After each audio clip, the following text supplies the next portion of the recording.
ইউরোর high voltage সেমিফাইনালে মধ্যরাতে ফ্রান্সের মুখোমুখি হবে স্পেন। ইনজুরিয়ার কার্ডের খড়গে বিপাকে স্প্যানিশরা। এমবাপের অফ ফর্ম নিয়ে দুশ্চিন্তা দেশমের। এবং ছুটি কাটিয়ে মাঠে ফিরতে শুরু করেছেন ক্রিকেটাররা। মিরপুরে শান্ত হাসান জয়দের অনুশীলন, দলকে নিয়ে আসার কথা শোনালেন রিশাদ।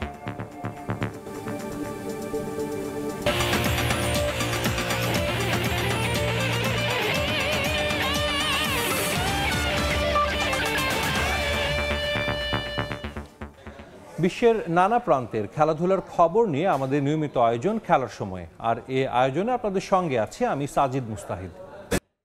ইউরো চ্যাম্পিয়নশিপের খবর। বহুল আকাঙ্ক্ষিত এক সেমিফাইনালের অপেক্ষায় ইউরোপ। গেল ৮ বছরে বিশ্বকাপ এবং ইউরো মিলিয়ে চতুর্থ ফাইনালের সামনে ফ্রান্স। তাদের টেক্কা দিতে প্রস্তুত এবারের আসরের সবকটি ম্যাচে জয় পাওয়া দুর্দান্ত স্পেন। তবে গুরুত্বপূর্ণ ফুটবলারদের ইনজুরি আর অফ ফর্ম নিয়ে কিছুটা বিপাকে আছে দুদলই। মিউনিক ফুটবল অ্যারেনায় হাই ভোল্টেজ এই ম্যাচ শুরু হবে রাত ১টায়।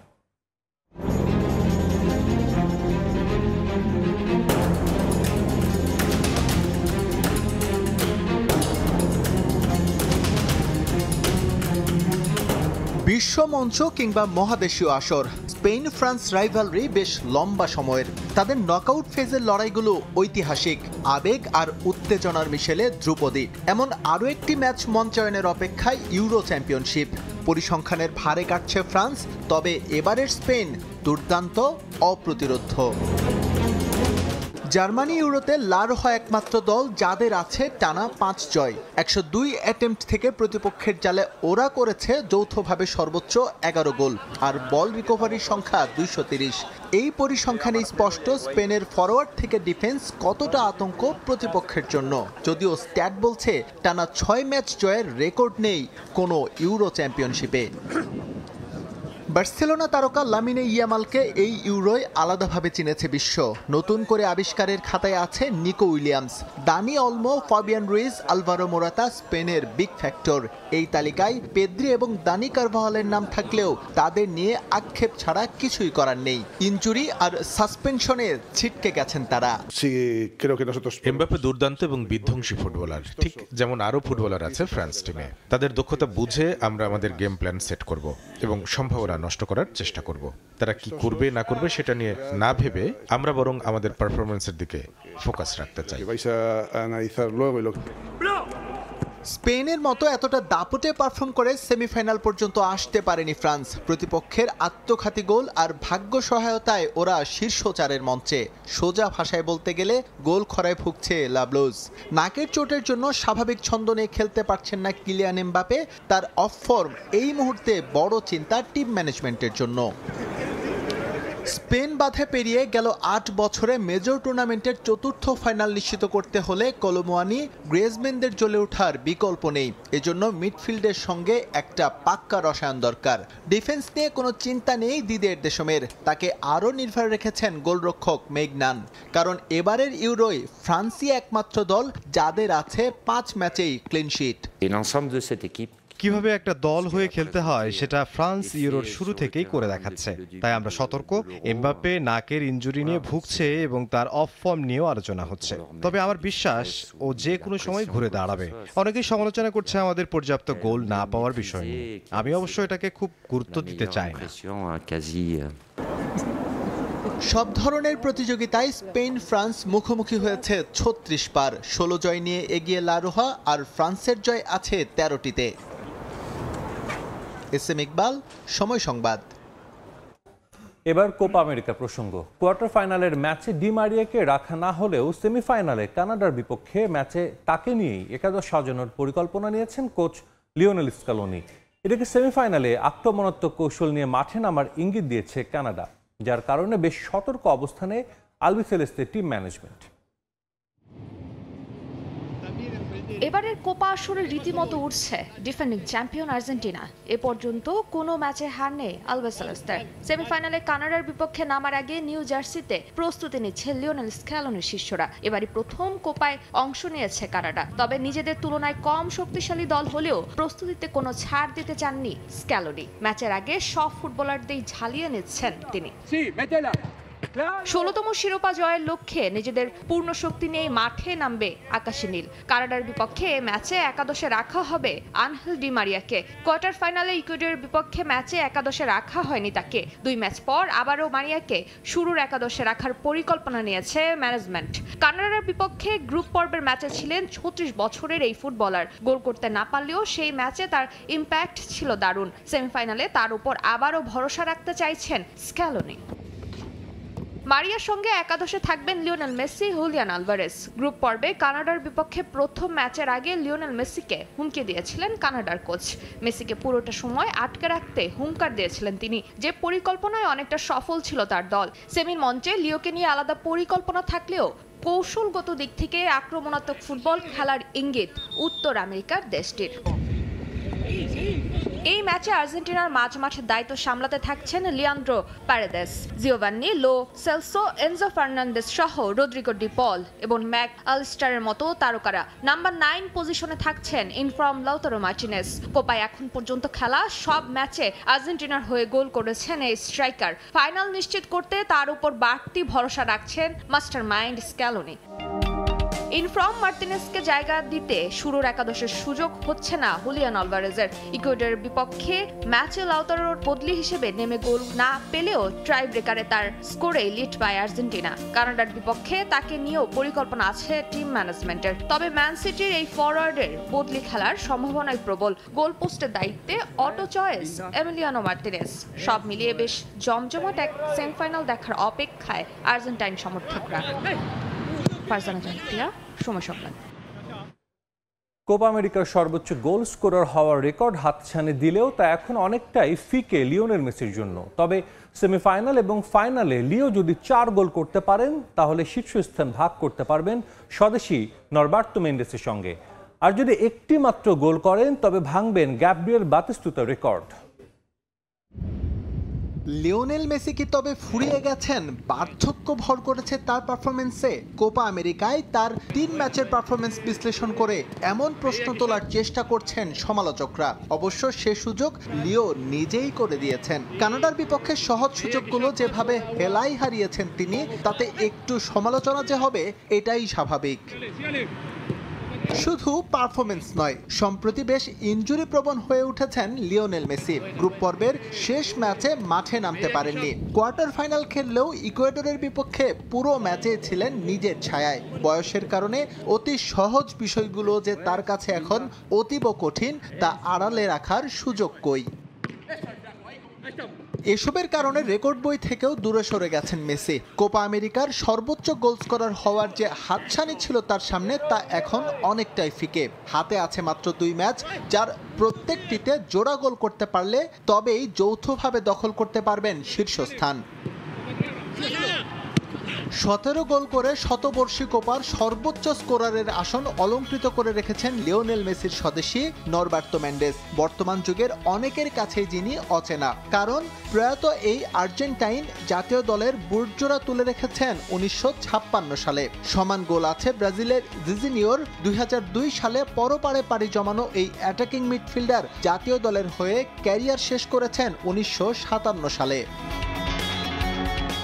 সমসাময়িক প্রজন্মের মধ্যে 14 গোল করে তালিকার 5 এবং 6 নম্বরে আছেন যথাক্রমে পেরুর পাওলো গুরেরো এবং চিলির এদুয়ার্দো ভার্গাস। তালিকায় 10 নম্বরে থাকা মেসির গোল সংখ্যা 13। সমান গোল নিয়ে 8ম স্থানে আর্জেন্টাইন কিংবদন্তি গ্যাব্রিয়েল বাতিস্তুতা। অর্থাৎ মাত্র একটা গোল পেলেই তাকে পেছনে ফেলার সুযোগ থাকছে লিটল ম্যাজিশিয়ানের। অবশ্য এরই মধ্যে কোপা আমেরিকায় সর্বোচ্চ ম্যাচ খেলার রেকর্ড গড়েছেন লিওনেল মেসি। চলতি আসরে 3 ম্যাচে মাঠে নেমে তার এই সংখ্যাটা এখন 37। এর আগে যে রেকর্ডটি ছিল চিলির গোলকিপার সার্জিও লিভিংস্টনের। কোপার সর্বোচ্চ 8 আসর খেলার মালিক ইকুয়েডরের অ্যালেক্স এগুইনাগা। আর এবারের আসর নিয়ে মেসির এই সংখ্যাটা 7। এসএম ইকবাল, সময় সংবাদ। দেশের ক্রিকেট নিয়ে এখনই হতাশ হওয়ার কিছু নেই। দল এখন আগের চেয়ে যে কোনো সময়ের চেয়ে ভালো অবস্থায় আছে বলে মনে করেন বিশ্বকাপে দুর্দান্ত পারফর্ম করা tiger leg spinner Rishad Hossain. সামনের সূচিতে থাকা সিরিজগুলোতে আরও ভালো কিছু হবে বলেও বিশ্বাস তার। নিজের পারফরমেন্স নিয়ে এখন আর আলাদা করে কিছু ভাবছেন না এই লেগ স্পিনার। সব চিন্তার কেন্দ্রবিন্দুতে দলের জয়। 2023-এর ওয়ানডে বিশ্বকাপে ভরাডুবির পর আলোড়ন উঠেছিল ক্রিকেট পাড়ায়। কোচিং স্টাফ, বোর্ড কর্তাদের নিয়ে সমালোচনা হয়েছিল বিস্তর। সাকিব তামিম ইস্যুটাও জল ঘোলা করেছিল অনেক। এরপরই 3 ফরম্যাটে ক্যাপ্টেন বদলে কোচিং স্টাফেও চেঞ্জ এনেছিল বিসিবি। লক্ষ্য ছিল 2024 টি-20 বিশ্বকাপে যেন পুনরাবৃত্তি না ঘটে 23-এর। কিন্তু হলোটা কি? যদি রেজাল্টের দিকে তাকানো হয় তাহলে হয়তো তৃপ্তি পাবেন কেউ কেউ। দল যে ম্যাচ জিতেছে 3টা, খেলেছে সুপার 8, কিন্তু বাস্তবতা বলছে চরমভাবে ব্যর্থ টাইগার ব্যাটাররা। বোলাররা মোটা দাগে ভালো করলেও সেখানে ছিল উইকেটের সাহায্য। যখনই উইকেট কথা বলেছে ব্যাটারদের পক্ষে, সেখানে বরাবরের মতোই ব্যর্থ হয়েছেন তাসকিন ফিজরাও। কিন্তু এত কিছুর মধ্যেও একজন ছিলেন সবার বিপরীতে, রিশাদ হোসেন, ডানহাতি লেগ স্পিনার। লেট অর্ডারে মার্কাটারি ব্যাট চালাতে পারেন আর টুকটাক লেগ স্পিন। এ কারণেই যার দলে ঢোকা। বিশ্বকাপে তিনি হয়ে যান বাংলাদেশের তুরুপের দাস।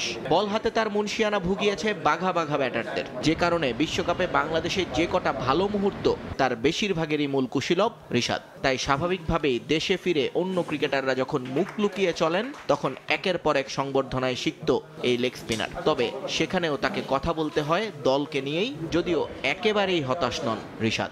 চেষ্টা তো সবসময় করব দেশকে ভালো কিছু দেওয়ার জন্য।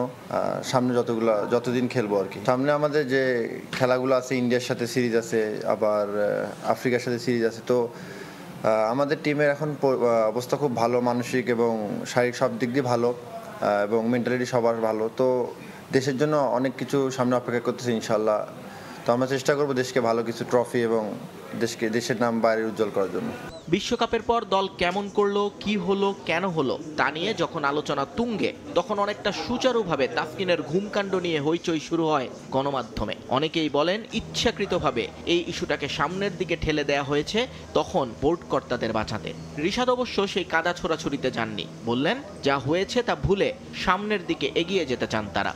মানুষ মাত্রই ভুল, মিস্টেক মানুষ করবেই, আর মিস্টেক থেকে শিখবে। তো ওনারও একটা মিস্টেক হয়েছে। তো আপনারা যা শুনছেন ওগুলো আর কি, যা শুনছেন এর বাইরে কিছু না। আমিও সেমই ছিলাম। তো ওই দিন আমাদের খেলা ছিল, অত কিছু মাথায় ছিল না। তো আপনারা যা শুনছেন মিডিয়াতে, আমিও তাই শুনছি। ব্যক্তিগত পারফরমেন্স দিয়েই আলোচনায় রিশাদ হোসেন, কিন্তু আপাতত নিজেকে নিয়ে নয়, তার চিন্তার পুরোটা জায়গা জুড়ে দলের পারফরমেন্স। প্রতিদিন কি করতে হবে এগুলো আর কি রিপিট করার চেষ্টা করি, বা সামনে কি হচ্ছে বা কি হবে এগুলো নিয়ে চিন্তা করি না। জাস্ট আমি আমার পরিস্থিতিতে থাকবো, বাকিটা আল্লাহর ইচ্ছা। নিয়ন মুহাইমিন, সময় সংবাদ। খেলার সময় আরও থাকছে। আর্থিক সংকটের কারণে তাইওয়ানে দল পাঠাচ্ছে না হকি ফেডারেশন। পৃষ্ঠপোষকতার অভাবকে দায় সাধারণ সম্পাদকের। যুব বিশ্বকাপের ক্যাম্প হবে ইউরোপে। বিশ্বকাপ শেষে পাকিস্তানের বিপক্ষে সিরিজকে সামনে রেখে প্রথমবারের মতো ঐচ্ছিক অনুশীলন করেছেন নাজমুল হোসেন শান্ত। মিরপুরের একাডেমি মাঠে ব্যাটিং না করলেও দীর্ঘ সময় রানিং আর জিম করেছেন টাইগার অধিনায়ক। এদিন বোলিং অনুশীলন করেছেন পেসার হাসান মাহমুদুর, আর রিহ্যাব প্রক্রিয়ার অংশ হিসেবে তাইজুল শুরু করেছেন রানিং। পাকিস্তানের বিপক্ষে আসন্ন টেস্ট সিরিজে ওপেনিংয়ে দলকে ইতিবাচক সুরে এনে দেওয়ার প্রতিশ্রুতি মাহমুদুল হাসান জয়ের। শান্ত ছুটছেন, পেছনে কত সমালোচনা। ব্যাটে নেই রান, নেতিবাচক অধিনায়কত্ব নিয়েও আছে প্রশ্ন। তবুও তার চওড়া কাঁধে বড় দায়িত্ব।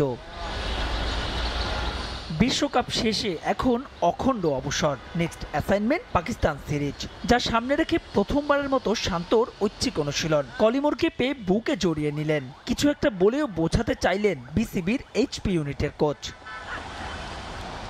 ফিজিও তুষারকান্তি হাওলাদারের অধীনে দীর্ঘ সময় রানিং, এর আগে সেরেছিলেন জিম সেশন। প্রথম দিন বলেই হয়তো ব্যাটিংটা করেননি। এইচপির পেস ইউনিটের সঙ্গে হাসান মাহমুদের মিশে যাওয়া, শফিকুল, রনি, হালিমদের সঙ্গে পাল্লা দিয়ে ওঠালেন গতির ঝড়। টাইগারদের পেস বিপ্লবের ভিড়ে দলে জায়গা পাওয়াটা কতটা কঠিন তা জানা হাসান মাহমুদের, তাই তো নিজেকে সেভাবে প্রস্তুত রাখা। তাইজুলের গল্পটা ভিন্ন। ইনজুরির কারণে দীর্ঘদিন করতে পারছেন না বোলিং, ছিলেন না বাংলাদেশ টাইগারের ক্যাম্পেও। রিহ্যাবের অংশ হিসেবে এদিন ফিজিও মোদাদ্দেস আলফেজ সানির সঙ্গে বিশেষ সেশন। এইসব প্রস্তুতি যে সিরিজ অর্থাৎ পাকিস্তানের বিপক্ষে টেস্ট সিরিজ, সেখানেও বড় দুশ্চিন্তা টাইগার টপ অর্ডার, আলাদা করে বললে ওপেনার। মাহমুদুল হাসান জয়ের কথাই ধরা যাক। 13 টেস্টের ক্যারিয়ারে 6টাই ডাক, 50-র দেখা নেই সবশেষ 7 ইনিংসে। পাকিস্তান সিরিজে কি তবে খুঁজবে সেই বদনাম? মুশফিক ভাই সব বসে ডিসকাস করছি যে ওনার আগে খেলার এক্সপিরিয়েন্স আছে, আমরা হয়তো বা নিউ যাব পাকিস্তানে। সো আমরা ওইভাবে ওই চিটাগাংয়ের উইকেট কিন্তু সবসময় স্পোর্টিং থাকে, সো আমরা ওই উইকেটে প্র্যাকটিস করে ওইটা কীভাবে ইউটিলাইজ করার চেষ্টা করতেছি আর কি। পাকিস্তান সিমিলারভাবে সামনে আরও কীভাবে এভারেজটা ভালো করা যায়, দেন আরও কীভাবে কন্টিনিউ পারফর্ম করা যায়, ওইটা নিয়েও চিন্তা ভাবনা আছে আমাদের। যতটুকু পসিবল আমরা ইউটিলাইজ করার চেষ্টা করতেছি। তবে তারও আগে এইচপির হয়ে জয়রা সিরিজ খেলতে যাবে তাসমান সাগর পারে। অস্ট্রেলিয়া অনুষ্ঠেয় সেই সিরিজে থাকছে সেন দৃষ্টি। ওইখানে পাকিস্তানের এ টিম যাচ্ছে মনে হয়, ওদের সাথে আমাদের খেলা। সো ওদের সাথে যদি আমি পারফর্ম করতে পারি তাহলে আমার কনফিডেন্টটা ভালো থাকবে, দেন পাকিস্তান ওইটা ইউটিলাইজ করতে পারবো। যদিও চোটে ভুগছেন জয়ও, তবে আঙুলের সে আঘাতে উন্নতি হচ্ছে দ্রুত। সেলাই কাটার পরে বুধবার জানা যাবে পরবর্তী অবস্থা। সবাই হেল্প করা থাকে, দেখা গেছে মাহবুব রিমন, সময় সংবাদ, ঢাকা। তাইওয়ানে অনুষ্ঠিত হতে যাওয়া আমন্ত্রণমূলক হকি টুর্নামেন্টে না খেলার সিদ্ধান্ত নিয়েছে বাংলাদেশ। অর্থ সংকট ও পৃষ্ঠপোষক না পাওয়ায় শেষ পর্যন্ত টুর্নামেন্ট থেকে সরে দাঁড়াচ্ছে হকি ফেডারেশন। এদিকে টুর্নামেন্ট না খেলতে পারলেও খেলোয়াড়দের মান উন্নয়নে ইউরোপে ক্যাম্প করার পরিকল্পনা করছে ফেডারেশন, যেখানে যুব বিশ্বকাপের বাছাই সামনে রেখে প্রাধান্য পাবে তরুণরা। দেশের ক্রীড়াঙ্গনের ক্রিকেট ফুটবলের পরই হকির স্থান। অর্থের অভাবে সেই হকি এখন পার করছে বাজে সময়। প্রিমিয়ার হকি লিগ আয়োজন শেষে পাওনা শোধের পর ফেডারেশনের ফান্ডে আছে মাত্র 15,000 টাকা। অথচ দায়িত্ব নেওয়ার পর যে কয়েকটি ফেডারেশনের দিকে বিশেষ নজর দেওয়ার কথা জানিয়েছিলেন বর্তমান যুব ও ক্রীড়ামন্ত্রী নাজমুল হাসান পাপন, তার মধ্যে হকি ছিল অন্যতম। সম্প্রতি আন্তর্জাতিক অঙ্গনে বেশ কয়েকটি সফলতা পেয়েছে দেশের হকি। তারই ধারাবাহিকতায় তাইওয়ানে একটি আন্তর্জাতিক টুর্নামেন্ট খেলার আমন্ত্রণ পায় বাংলাদেশ। তবে অর্থ ও পৃষ্ঠপোষক সংকটের কারণে এখনও ক্যাম্প শুরু করতে পারেনি ফেডারেশন, যার জন্য শেষ পর্যন্ত টুর্নামেন্ট না খেলার সিদ্ধান্ত নিয়েছে হকি ফেডারেশন। ইন্টারন্যাশনাল টুর্নামেন্ট আমন্ত্রণমূলক ছিল, আমরা আসলে সেইখানে অংশগ্রহণ করাটা আমাদের জন্য এখন একটি কষ্টসাধ্য হয়ে যাচ্ছে। আমাদের যে আর্থিক সংকটগুলো রয়েছে সেই সংকট কাটিয়ে উঠে ব্যক্তিগত পর্যায় থেকেও আমি কোনো তহবিল ব্যবস্থা করতে পারছি না। এত অর্থ সংকটের মাঝেও উচ্চ আশা ফেডারেশন সাধারণ সম্পাদকের। তাইওয়ানে টুর্নামেন্ট না খেললেও খেলোয়াড়দের মান উন্নয়ন ইউরোপের 2 মাস ব্যাপী ক্যাম্প করার পরিকল্পনা করছে ফেডারেশন, যেখানে জার্মানি, পোল্যান্ড, নেদারল্যান্ডসের বেশ কয়েকটি ক্লাব ও বিভিন্ন দেশের বিপক্ষে ম্যাচ খেলবে বাংলাদেশ। খোঁজা হচ্ছে পৃষ্ঠপোষকও। যুব বিশ্বকাপের বাছাই সামনে রেখে যেখানে অগ্রাধিকার পাবে তরুণরা। 2 মাসের মতো আমাদের ক্যাম্প হবে, সেখানে আমরা পোল্যান্ডের সাথে এবং হল্যান্ডের সাথে আমাদের খেলার পরিকল্পনাগুলো রয়েছে। আমরা যদি সেটা বাস্তবায়ন করতে পারি, আমার মনে হয় বাংলাদেশের হকির সাথে একটি নবযুগের সূচনা হবে। এইচএফ কাপ থেকে যে 3টি টিম ভালো করবে তারা সরাসরি ওয়ার্ল্ড কাপ খেলার সুযোগ পাবে। এই কারণে আমরা যুব এশিয়া কাপটাকে সামনে রেখে এবং পাশাপাশি আমাদের এইচএফ কাপও রয়েছে, সেটাকে সামনে রেখে আমরা যে ন্যাশনাল টিমটা কল করব, সেখানে আমাদের যুব দলের অধিকাংশ প্লেয়ারদের প্রাধান্য থাকবে। ইউরোপে ক্যাম্পের জন্য আগস্টের শুরু থেকে প্রস্তুতি নেবে ফেডারেশন। দ্রুতই দেশে এসে দল গোছাবেন ফেডারেশনের টেকনিক্যাল ডিরেক্টর গেরহার্ড পিটার। 20 থেকে 25টি প্র্যাকটিস ম্যাচ আমরা খেলব। ফাহিম ইসলাম, সময় সংবাদ, ঢাকা। খেলার সময় শীর্ষ সংবাদগুলো জানিয়ে দিচ্ছে আরেকবার। ইউরোর হাই ভোল্টেজ সেমিফাইনালে মধ্যরাতে ফ্রান্সের মুখোমুখি হবে স্পেন। ইনজুরিয়ার কার্ডের খড়গে বিপাকে স্প্যানিশরা। এমবাপের অফ ফর্ম নিয়ে দুশ্চিন্তা দেশমের। কোপার সেমিফাইনালের আগে অনুশীলনে ফুরফুরে আর্জেন্টিনা। ডি মারিয়াকে একাদশে রেখেই পরিকল্পনা আঁটছেন কোচ স্কালোনি। মেসির সামনে ইতিহাসের হাতছানি। এই ছিল খেলার সময়। এখনকার আয়োজন দুপুরের সময় সঙ্গে থাকবেন ইমদাদুল হক। সাজিদ আপনাকে ধন্যবাদ। দুপুরের সময় নিয়ে ফিরছি কিছুক্ষণ পর, সঙ্গে থাকুন সময়।